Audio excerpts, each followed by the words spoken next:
ناظرین، یسانزم یا اہل حق ایک روحانی صوفیانہ مذہب ہے جو ایران اور عراق کے کچھ حصوں میں رائج ہے۔ یہ مذہب بنیادی طور پر کرد قوم سے تعلق رکھنے والے لوگوں کے درمیان پایا جاتا ہے، اور اہل حق کے مطابق انسان کی اصل حقیقت اس کی روح ہے، اور جسم صرف ایک لباس ہے جو وقتاً فوقتاً بدلا جاتا ہے۔ یہ مذہب خفیہ تعلیمات، روحانی رہنمائی اور صوفیانہ فلسفے پر مبنی ہے۔ یسانزم کی بنیاد 14ویں صدی میں سلطان سحاق نامی روحانی پیشوا نے رکھی، جو کہ ایران کے زاگرس پہاڑی علاقے میں پیدا ہوا۔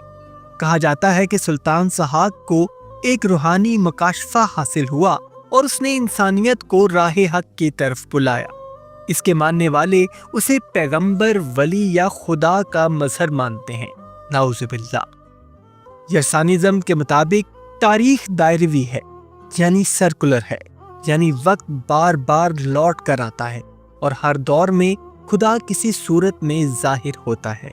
یسانزم کے عقائد عام مذاہب سے کافی مختلف اور گہرے صوفیانہ نوعیت کے ہیں، جیسا کہ ان کے مطابق روح ایک جسم سے دوسرے جسم میں منتقل ہوتی رہتی ہے یہاں تک کہ وہ مکمل پاکیزگی حاصل کر لے۔ یہ لوگ مانتے ہیں کہ خدا وقتاً فوقتاً انسانوں کی صورت میں ظاہر ہوتا ہے، اور سلطان سحاق کو بھی ایک خدائی مظہر مانا جاتا ہے، نعوذ باللہ۔ ہر یارسانی پیروکار ایک روحانی گروہ سے منسلک ہوتا ہے، اور اس گروہ کا ایک لیڈر یا پیر ہوتا ہے، اور وہ اپنے مرید کو حق کی طرف رہنمائی کرتا ہے۔ یسانزم کی تعلیمات کا بڑا حصہ خفیہ ہوتا ہے اور صرف مخصوص مریدوں کو اندرونی علم سکھایا جاتا ہے۔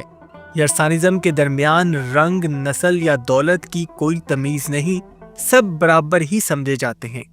ناظرین، ان کی مذہبی عبادات میں سب سے بڑی اہمیت ایک روحانی اجتماع کی ہے جس کو یہ لوگ جم کہتے ہیں۔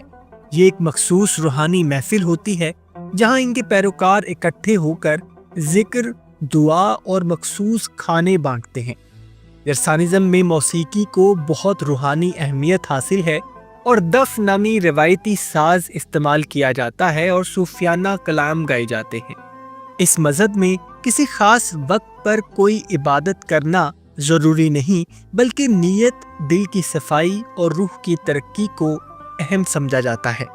ان کی مذہبی کتاب کو کلام حق یا دفتر کہا جاتا ہے، اور یہ کتاب شاعری کی شکل میں ہے جس میں فلسفہ، اخلاقیات، روحانیت اور مذہبی کہانیاں شامل ہیں۔ یہ کتاب گورانی زبان میں لکھی گئی ہے، اور صرف منتخب افراد کو اس تک مکمل رسائی حاصل ہوتی ہے۔ ناظرین، پوری دنیا میں یسانزم کو ماننے والے اندازاً 1 سے 2 ملین کے درمیان ہیں، جن میں اکثریت ایران کے کردستان، کرمانشاہ، لرستان اور عراق کے سلیمانیہ علاقے میں رہتی ہے۔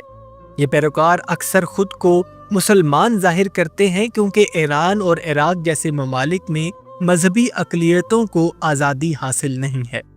ناظرین، ایران میں یسانزم کو ماننے والوں پر مختلف پابندیاں بھی عائد ہیں، اور ان کو مرتد یا بدعتی سمجھا جاتا ہے، جو کہ ان کے عقائد کو دیکھتے ہوئے بالکل ٹھیک فیصلہ ہے۔